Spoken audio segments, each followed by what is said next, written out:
we're good. It's a lovely day. Everyone's going to be happy to just stand and enjoy the. All right. Good morning, Jackson Heights. Yeah.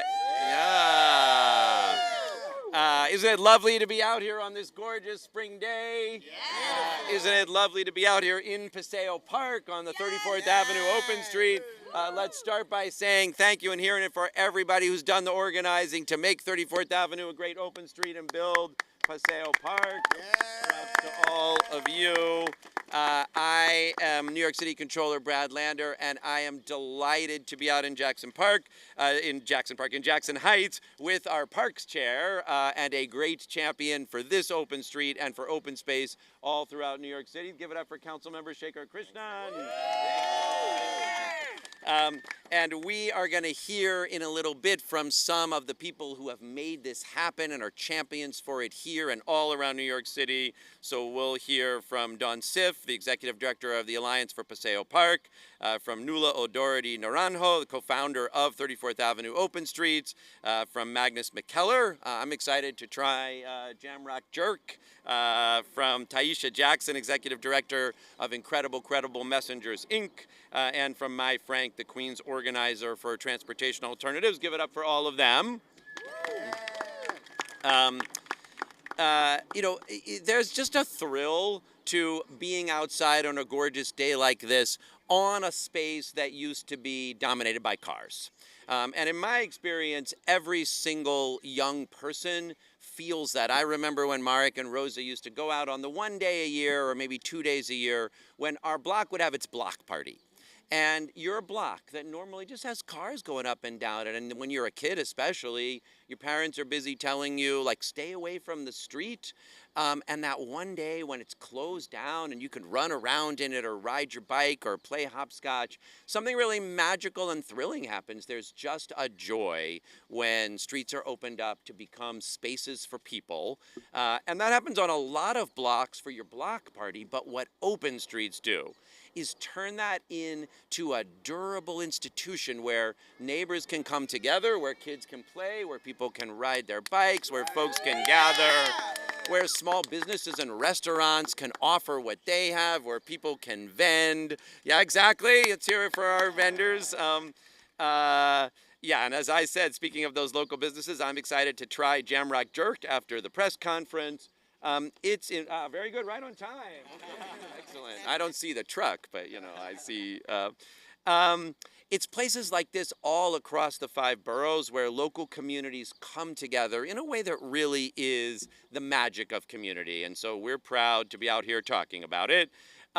While not a lot was positive about COVID, one thing that was the expansion of open streets. We saw a real dramatic expansion that I'll talk about in just a moment. As people realized we need new places to be outside. Unfortunately, we have not continued and made durable and provide resources for that work to continue. And that's sad because in neighborhoods all across the city, we need to have more open streets. So what my office did and what we're releasing today is this report called Streets for People, Open Streets and the Future of Public Space Management in New York City. Let's big props to Sindhu Bharadwaj from our office and Louise Young and our whole team who worked on this. Thank you guys immensely for it. Here's just a few things that we found. On the one hand, a ton of benefits. Open streets improve street safety. They boost local economies and make opportunities for small businesses. They create new outdoor learning and play spaces. One thing that I was remembering while reading the report that I'd almost forgotten was how great it was to have our schools outside. We actually fought during the pandemic for the Open Streets for Schools program, and so many were able and have kept it going as an opportunity. Open streets enhance public safety, they increase access to free public services, and they strengthen the bonds of community. Unfortunately, we also found a bunch of challenges because while open streets were boosted during the pandemic, and the number went up from just a few dozen before to over 300 to 326 in 2021. Now it's down to just 202 locations, and they're distributed very unequally. There's more open streets in Manhattan than in Bronx, Staten Island, and right here in Queens combined, and that's not right, is it? No, it's not. We need open streets equity.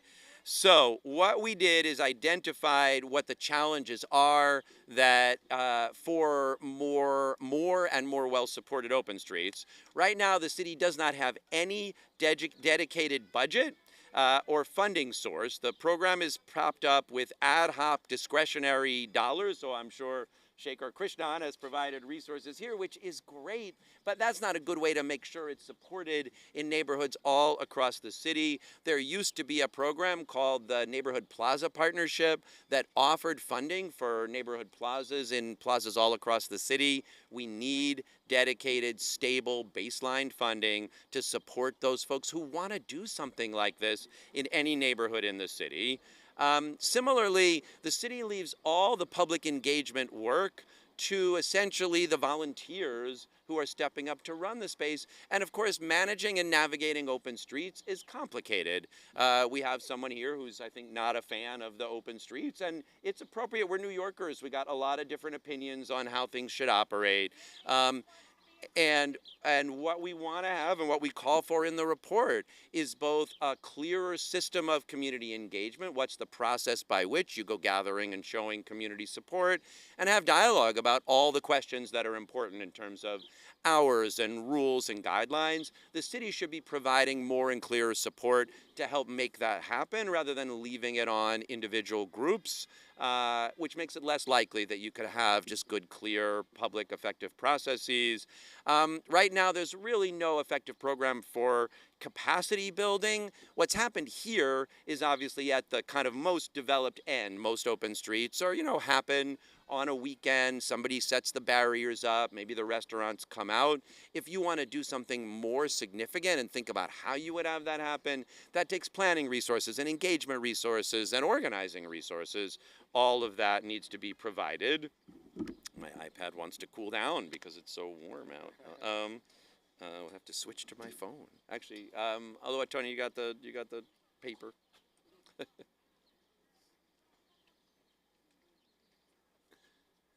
Beautiful, old school technology. All right, excellent. Not too much more here. All right, so lack of capacity building.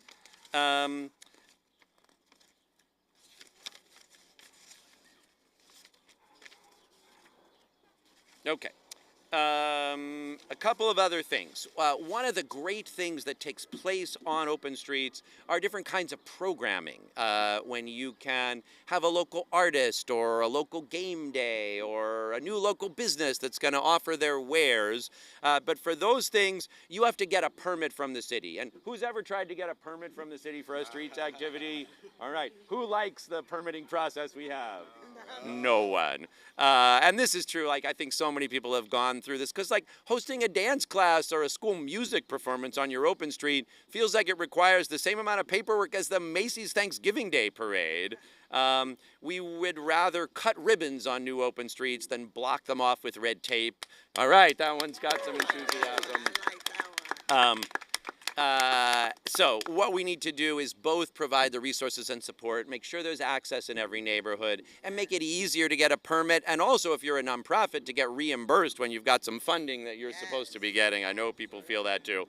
Look, other cities around the country are eating our lunch on open streets. If you've been to to communities from cities from Barcelona to Montreal to Paris, there are just amazing open streets programs that bring people together, that support small businesses, that include all the dynamism we have. We can do that here, right here in New York City, and Paseo Park and the folks here are showing the way.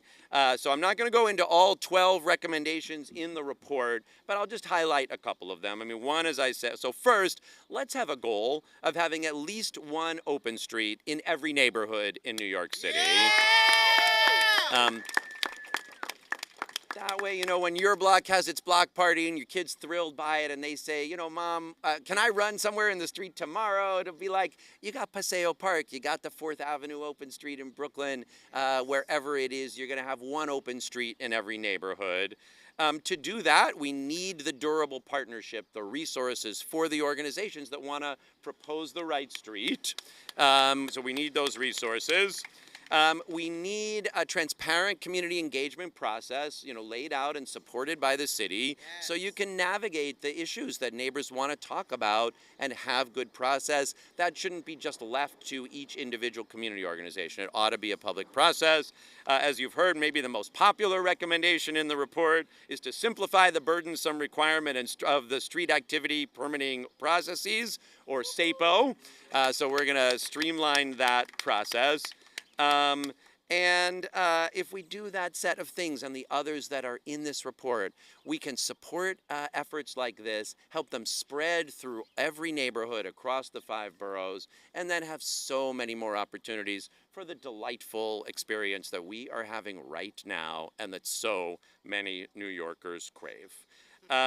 So one more time, let's hear it for everybody who's done the work to make this great park happen. And now we are going to hear from some of them and talk about both what they've done here and how it is a model and can be an even better model with the recommendations that we are making today. To kick us off, as I mentioned, we're lucky, this neighborhood is lucky to have as its local representative, one of the great champions for open space, for parks, for open streets, really anywhere. I mean, Shekhar Krishnan has shown himself to be a fantastic local representative and a real visionary for parks and open streets and open space. So it's no coincidence this is happening here, and it's no coincidence that it is my pleasure to introduce New York City Council Parks Chair and Council Member Shekhar Krishnan. Thanks so much, Brad. Thank you. Good morning, everyone. All right, when I say what do we love, we're going to say our open streets, all right? What do we love? Our open streets. What do we love? Our open streets. What do we love? Our open streets. All right, that's right. It is such a beautiful day. I want to thank Controller Brad Lander. Let's give it up for Controller Brad Lander for all your great work, for coming out here to our neighborhood, to our beloved open street, to Paseo Park and 34th Avenue open street, to really highlight such an important issue, not only for our community, but for all of New York City. And I couldn't imagine a better day to have today's event than right here today on our open street with the sun shining down, the flowers starting to bloom. It really reflects how important our Paseo Park is for so many in Jackson Heights and frankly across Western Queens, across New York City. The Open Streets program in particular, we have seen how successful it's been from the pandemic, creating open space like here where it hasn't existed before, to long after where it's provided a place where people walk down every day. Thousands of school children walk right here on 34th Avenue Open Street every single day. There are 6 public schools here, and every morning and every evening, you will see parents, students, and children walking down, running down. You'll see a Bangladeshi soccer league further down over there, seniors having a cup of coffee, dance, performances. It is such a great space, rain or shine, winter or summer, for the neighborhood that has the least amount of open space in all of New York City. Our Paseo Park has been a lifeline for our community. But the truth is, the work that's needed to take care of it, from caring for the plants here, from putting up the barricades every day, from caring for the planters and the public art from community artists that are here, that really takes a village of people who volunteer their time to do it. Whether it's Nuala, Jim, and the 34th Avenue Open Streets Coalition, let's give it up for them, who quite literally put the barricades up every single morning, take them down in the evening, making sure our open street is safe. First, I want to say, our open street has resulted in a 70% drop in crashes with pedestrians since it first started. We can give that a big round of applause. But that takes the work of our Open Streets Coalition putting up those barricades every day, caring for the space. We've got Dawn Sif here and Luz and the Alliance for Paseo Park. Let's give them a big round of applause.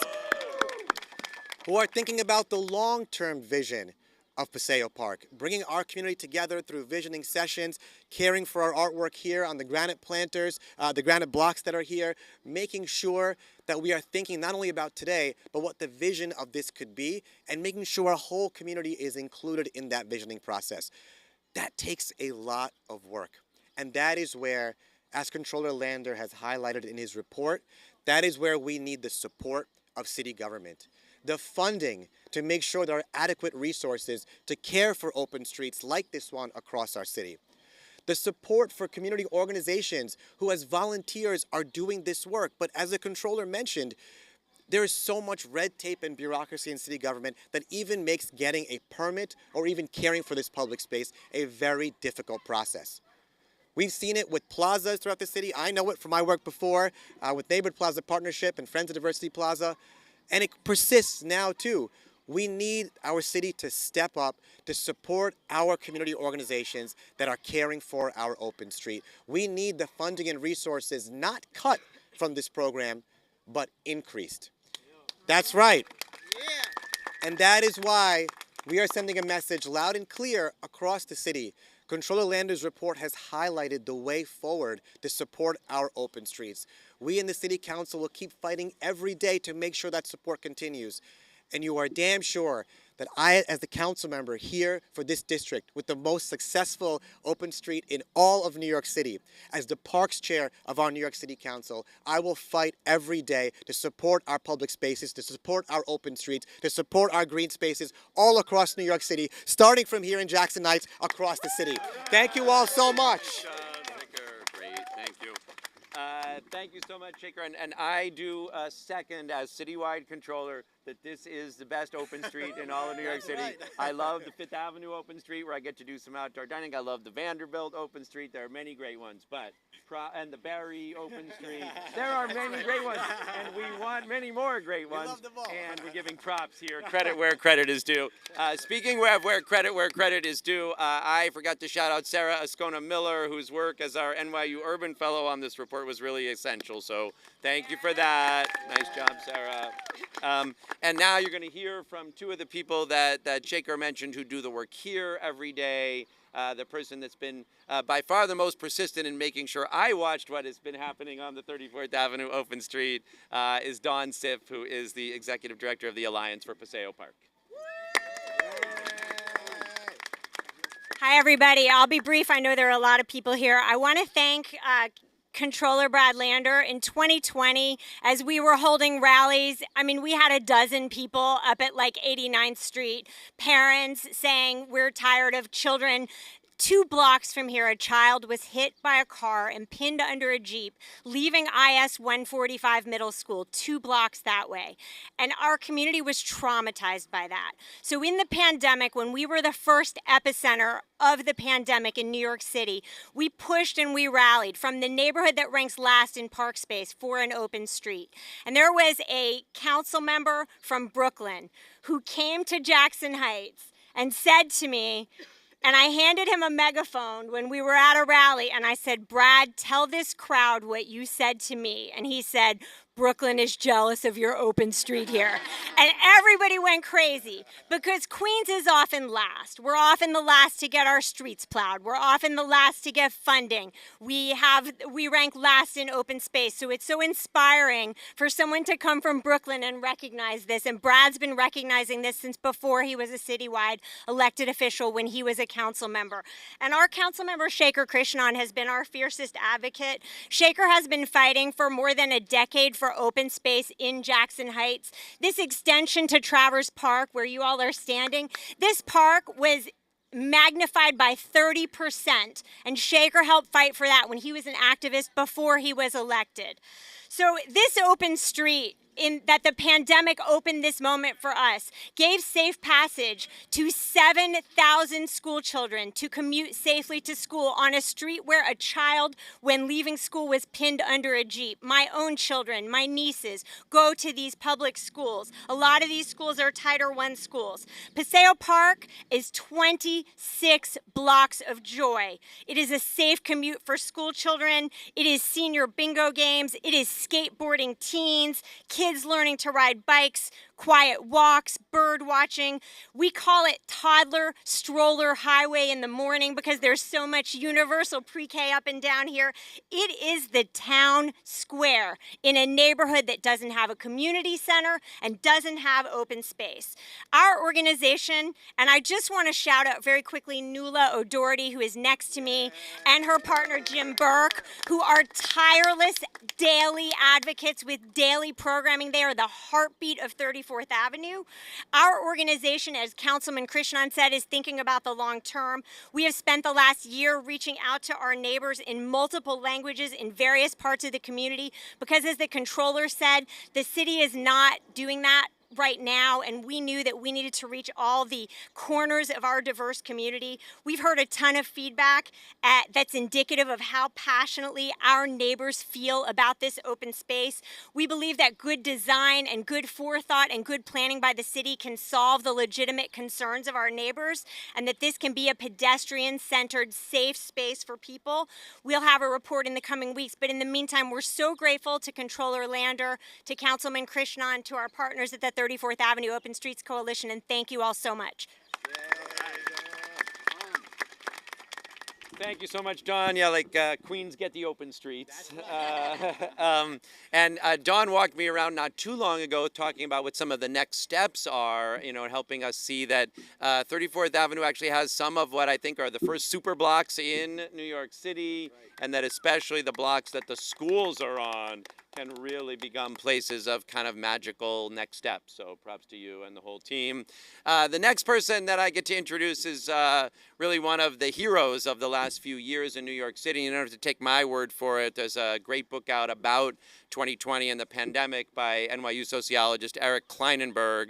And he wanted to look, you know, at all the boroughs, but also at some of the trends. And of course, he wanted to lift up the mutual aid work that happened during the pandemic that brought out the best in people trying to help and save the lives of and support their neighbors in those challenging times. And he had to find, there were so many different mutual aid groups all over the city, but when Eric had to pick one person who exemplified the best work of mutual aid, he picked Nuala O'Doherty. So I urge you to read 2020 in general, because I think so much of actually what ails us right now, elevations of mental illness and some of the things that are just challenging our city broadly, come from the pandemic, but also from the pandemic are some things that remind us what New York, how New York can move forward. And open streets are one example, and mutual aid is one example. And the fact that they come together in the person of Nuala O'Doherty is really not surprising, and I am delighted to turn it over to you now.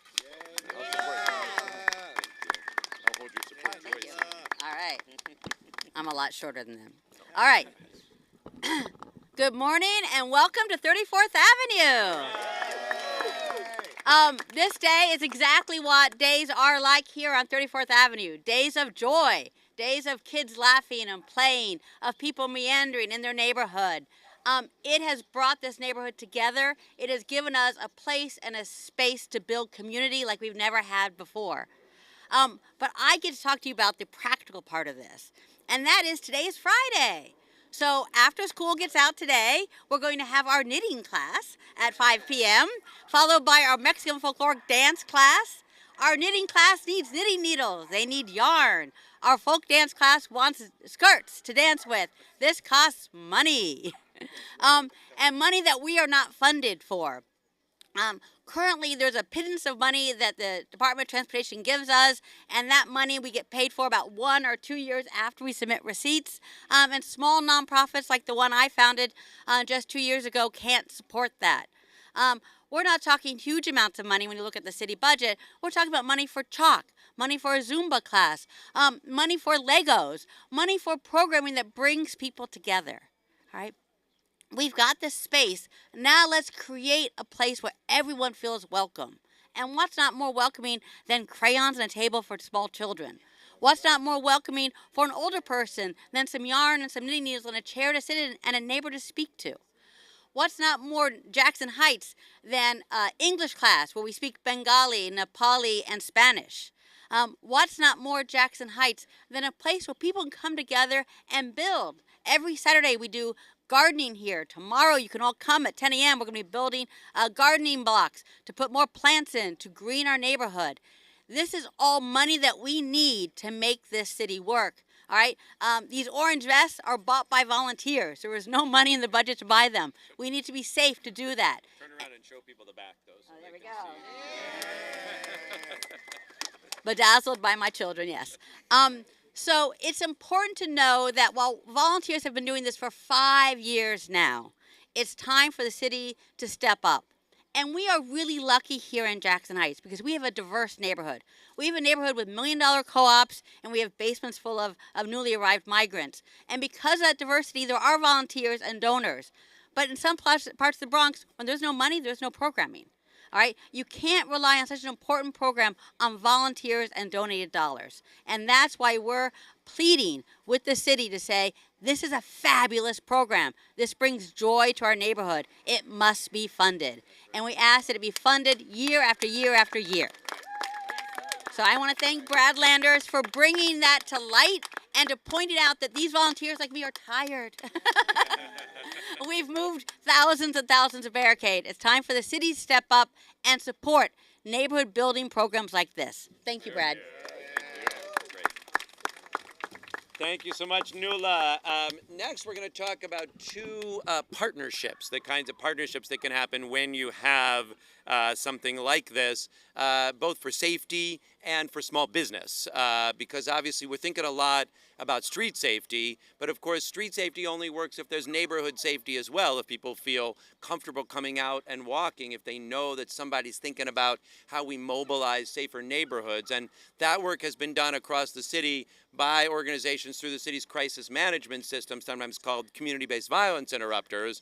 And so one of the great things that's happened here is a wonderful partnership between the 34th Avenue Open Street and the organization Incredible Credible Messengers, Inc., one of those community-based violence interrupter organizations, really building the partnership between neighborhood safety and street safety and helping that happen right out here on 34th Avenue. So it is my delight to introduce Taisha Jackson, Executive Director of Incredible Credible Messengers, Inc. Thank you, Taisha. Hi, everybody. Good day. It's so beautiful outside. My name is Taisha Jackson. I am the Executive Director of Incredible Credible Messages, Inc. And I'm so delighted to be here to talk about open streets and how important it is to the community that I serve. So the first year that I did open streets, I had 3 blocks in our community in Brooklyn. And in the communities in Brownsville where they struggle, where gun violence, where crimes happen, they gave us some of the toughest blocks as a part of our contract with Mayor Office of Criminal Justice.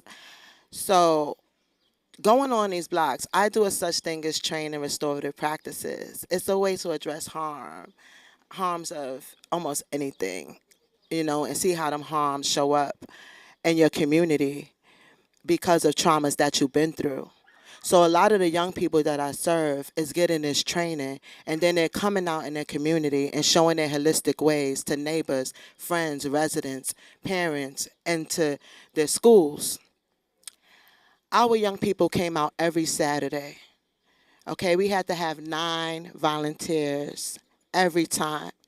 And the dedication that these young people had, just to, like they said, talked about just putting up the barriers, knocking on people's doors, making them aware that open streets exist. Elders that's never been checked on, that's not being checked on in our community, were happy, were grass, were coming out, were sharing their talents. There was one young lady, she was 91 years old, and her name was Miss Pat. She made pocketbooks from bleach bottles. But she was so amazing. And there was another elder that lived in a block that said that nobody checked on her. She don't come outside. She don't have a lot of family.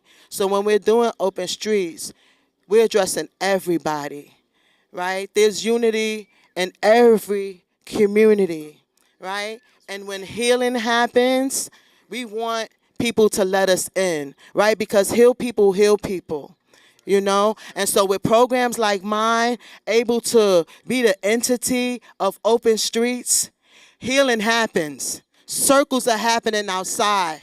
Children are praying for elders. Elders are praying for children. Other community organizations like Street Lab come and join us to be a part of our relationship.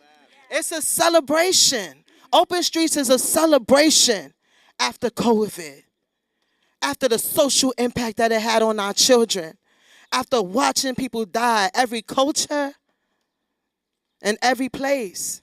We're able now to come outside and share each other again.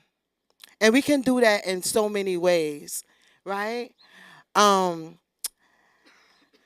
excited to be still doing the work that I'm doing in our communities. We cannot do it without any bread, without any money, without any money.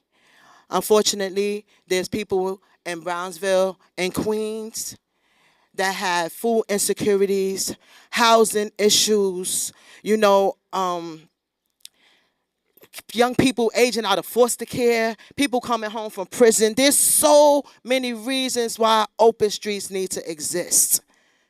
But when we were out there, we were able to feed people that were hungry, walking by. Although we had a block that had houses. It was just houses. They didn't want us on the block because the projects was the next block, and then we had projects on the next. They didn't want that in between. But you know what it did? It brought them together. They were able to eat together. The shelter in the next blocks was able to bring their children. So everybody felt like we lived in a home. We had a home. We was a part of something. So open streets is something that we want to live, right? Remember block parties when some of us were growing up and how it brought our families together? Remember when you were able to call everyone on your block a family member or a cousin or a relative, even if you didn't know them? You understand? So we want that back, right? We want that back. I had, and one more story, because I had 3 blocks, and this meant a lot to me. This is personal to me. Because in my community, every life matters, right? And so when we're outside and we're able to observe, we're able to look, we're able to listen, we're able to sit down, we're able to circle up, we're saving a life, right?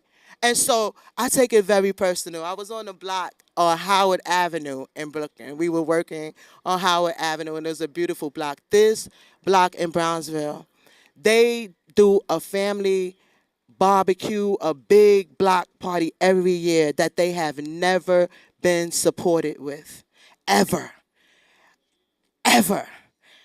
They bring out pools, the big things that the kids could jump in and play in. So much food. When they decided to do open streets in Brooklyn, they were so glad that Incredible Credible Messengers Inc. was on a block. Why? Because we were able to help them. We were able to expand their block. They only gave them half the block. Like they talked about the struggles that you get from the precinct when you're just trying to get a block to bring people together, to engage with your community, to eat, to feed people that's hungry, to maybe supply a young boy a resource, to save his life. These people do it every year and were never supported. We were able to support them. That one time we got funding from DOT to do open streets. And they were able to not just use half the block in the front of their buildings, but we were able to close the whole entire block. And so that makes a difference because everybody from every community needs to be a part of everything that's happening in their community. All right.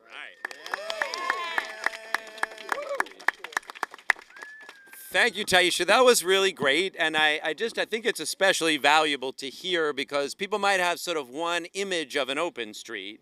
And when you think, you know what, somebody in Brownsville is building on that crisis management system, that community-based violence interrupter model, and then taking advantage of the possibility for an open street and now building an institution that can support other neighbors and neighborhood groups, like something transformative happens in our city that makes those streets safer and more full of joy. And the opportunity here to build that infrastructure, it'll look different in different places. The folks who propose an open street street, they might have grown from a mutual aid organization, or they might have come from a neighborhood school that needs some extra space for kids at lunchtime, or they might come from a community violence interrupter, credible messenger organization, or they might, and each one can really flourish in ways that build and strengthen the capacity of our neighborhoods. We have two more speakers. One partnership that we definitely have luckily focused a lot on our open streets is how delicious they can be. And that's true where they're commercial streets, where the restaurants who are on them, like on Vanderbilt Avenue or Fifth Avenue in Brooklyn, can offer outdoor dining. But it's also true in places like this where food vendors can come and really enliven spaces. And so I'm really excited, as I mentioned earlier, because I really want to try Jamrock Jerk, that we are joined today by Magnus McKellar, the owner of Jamrock Jerk and one of the partners here on 34th Avenue. It's a pleasure being here this morning. Comptroller Lander and Councilman, thank you for all the work that you have and continue to do. When we reached out to activate the open streets a couple of years ago, we reached out from a unique perspective of an actual business operator. We operate food trucks, as many of you are aware, across the city. So our business as a whole is built on use, activation of public space, sidewalks, you name it. That placed us in that position to take a different approach. Our open streets on day one had picnic tables, umbrellas, it had hammocks, it had basketball hoops, a single block, which kind of gave us the ability to do a lot more with that space. But all of that allowed us to do something that, if we weren't a business operator, we probably wouldn't have been incentivized enough to do.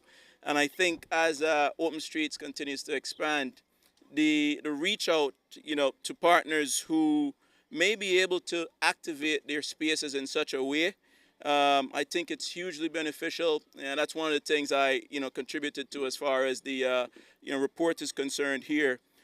What I've noticed in my community, South Jamaica, Queens, where our business is located, in literally the past year, there's been 5 single-family homes that have been knocked down and transformed into multifamily homes. A single-family home that has been turned into 2 multifamily homes. Many of us have rented in the city. We know that perhaps one household out of that multifamily has access to a backyard. What we've noticed over the years, these families that move into these homes, the parks aren't expanding.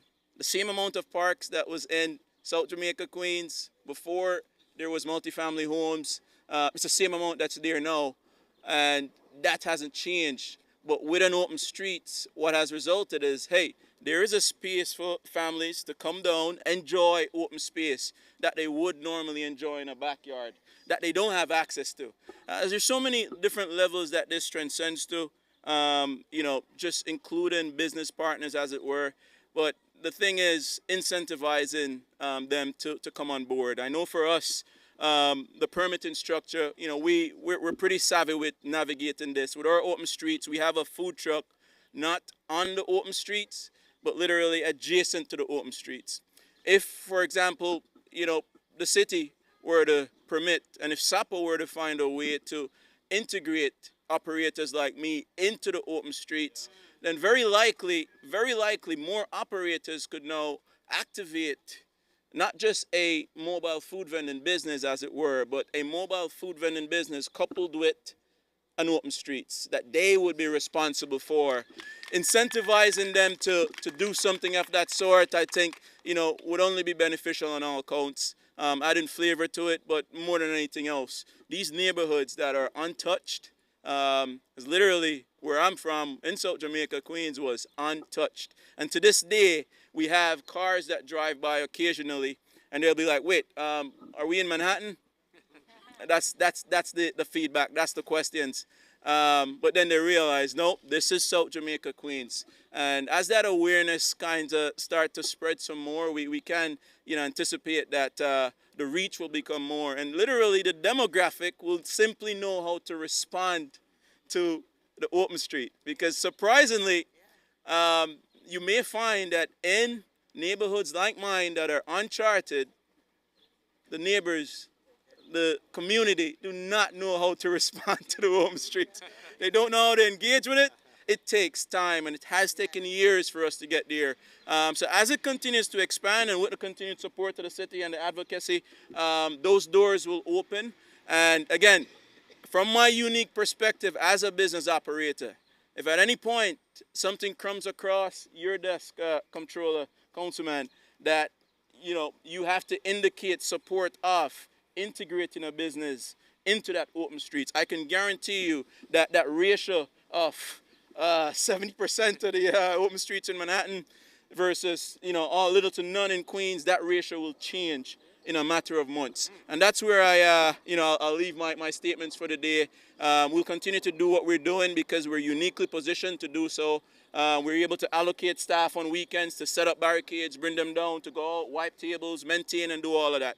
We'll continue to do that just because of the unique position that we have as a business operator.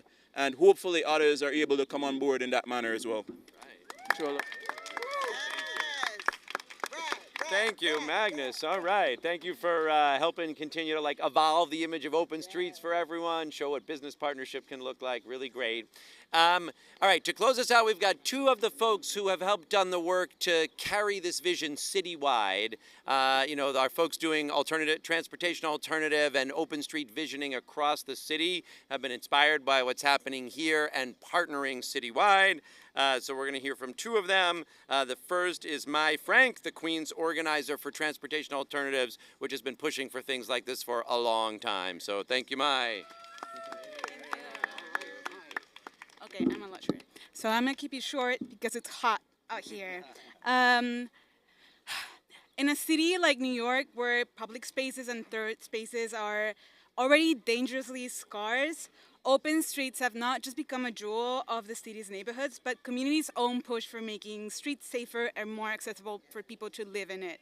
And what I mean by accessible, it makes it accessible for elderly, it makes it accessible for caretakers, it makes it accessible for immigrants. It makes it accessible for communities to live in the places where they are and not just go to home and to work, right? They are examples of things that have empowered communities all over the city to reimagine streets into new public spaces and become places where social bonds can be formed and where solidarity can be fostered.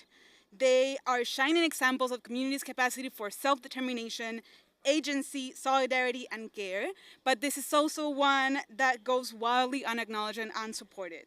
Whenever we have invested in public spaces, the benefits have been exponential. Safer streets, cleaner air, cooler streets, and decreased traffic violence. However, Open Streets program relies heavily on volunteer unpaid labor and places the burden on volunteer community organizations that are often exhausted and scraping for funds. This situation is not sustainable in the long term. We talk about resilient communities and how magical they are, but we don't talk about fostering that resilience and about the work that it takes to make it happen. If we want safer streets and more public spaces, then we need to support these efforts. And if we want open streets to thrive, the city itself must fully fund it so it can be protected, it can be expanded, and it can be allowed to flourish. Thank you. Thank you. All right, and our last speaker, we're bookending speakers by the two people that have pushed me hardest on open streets and open restaurants advocacy, which is great. Peter Frischoff from West 103rd Street does open streets work there, but he was the person that really pushed me to say, Controller, got to have your team look at what outdoor dining was at its peak and how much of it has been lost. And so, we're doing this report today on open streets, but a couple of weeks ago we released our report on outdoor dining that called out all of the ways in which the Adams administration has failed to get the permits to the restaurants, the ways in which that program needs to be adjusted. So to close us out, I'm delighted to welcome Peter Frischoff.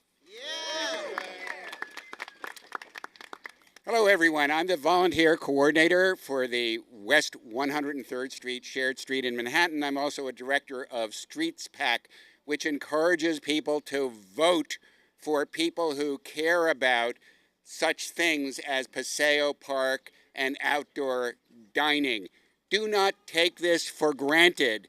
We saw what happened with year-round outdoor dining when the city council and the mayor passed legislation that just decimated the program. And the controller's report shows that it's cost the city nearly $400 million in support for our local family-owned restaurants who have really suffered.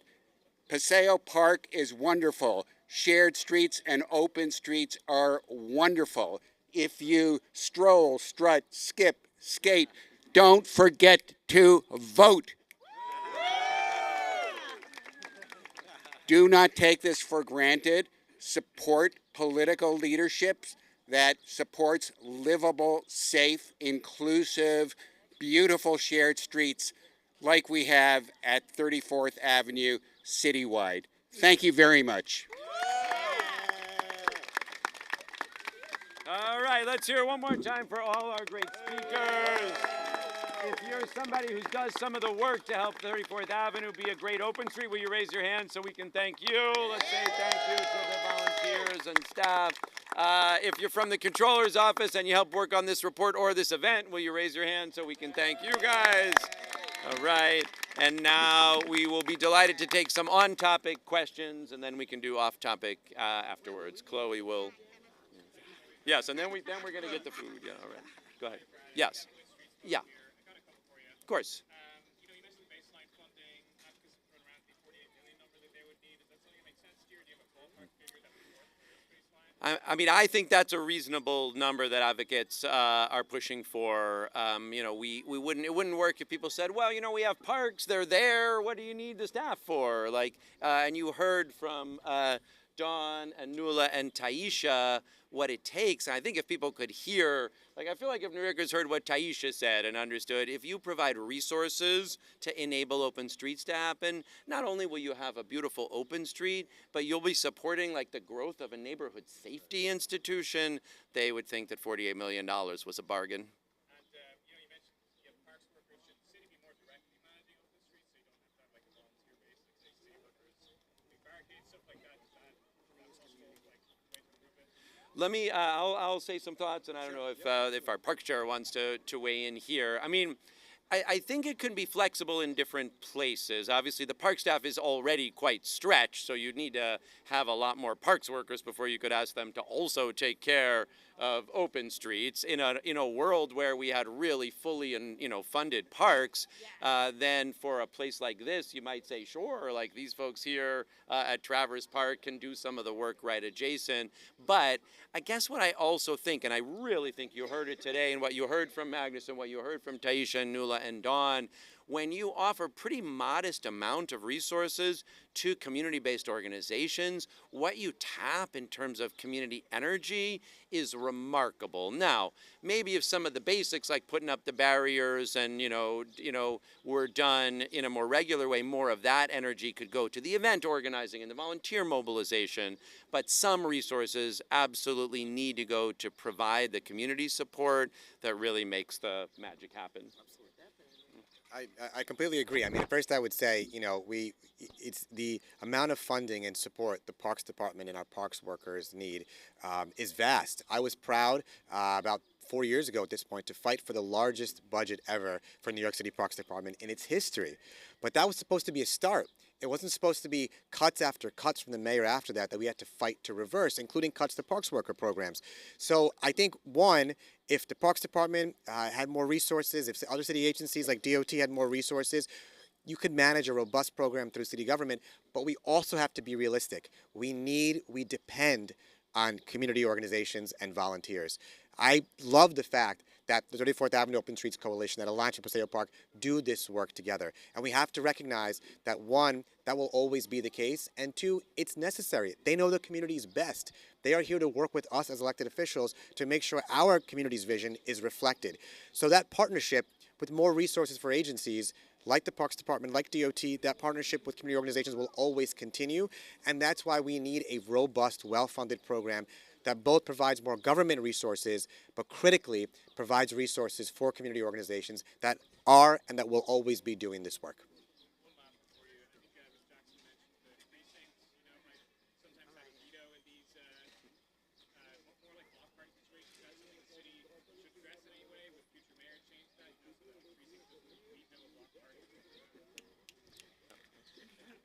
Well, community is community. You can't throw people away, and we want the precincts to be part of open streets. We don't want them hosting it, but we want them around because we want the children to know them. We want the elders to know the police in the neighborhood, who's the community affairs, who's representing the blocks. We don't want them running it. And I like what you said just now about just, it's not just so much of keeping just the workers that's already working. If this is a community, open streets is for us. It's for our children. It's for our families. It's for people that normally wouldn't come outside. It's for after COVID. Right? For crying out loud. So why not make it accessible for community residents? People want to work for their community. The children that I have in my program, we call them volunteers, but each and every last one of them have $50 to come out for the non-volunteers every time they came out. But that's not enough. That's not enough. I want Miss Patty to teach her little pocketbook, the pocketbook with the bleach bottles. Who's going to pay her to do that for some children that want to learn? So there's other things, that to be mindful that we're not thinking about the people on the top floors, right? And the people that are not being, the voices that can't come out of their homes, right? The people that we want out is the people that's struggling in their community. What about that little boy that came home trying to change his life around? Let's put some money in his pocket to put them barriers up. Set up the grill. But let's go. All right. Well said, Taisha. I would just say here, obviously you need the precincts notified, and some events it'll make sense to have officers at, maybe to do the kind of community work. And sometimes if you're having a super big, street fair that is going to have tons of people, then they need to know to be able to plan deployment. But not everything needs it, right? You don't have an officer just in Travers Park on a regular daily basis necessarily. You don't need one right here on a regular daily basis. So it can't be that unless an officer can be deployed, you can't get the permit. This is part of what we say when we say streamlining. There's got to be a process that provides notification, make sure that, there's appropriate public response, but that it's not a barrier to making great things happen. Can I add one thing too? Please. And I just say as a great example, we here with the 115 precinct worked very well together to keep cars off the open street too. There were cars that were parking initially in our school plazas. To get them towed, to make sure that didn't happen. There are cars that tried to turn onto the open street pedestrian plazas. The precinct has been very helpful and effective in working with us to make sure that we're keeping our streets safe for pedestrians.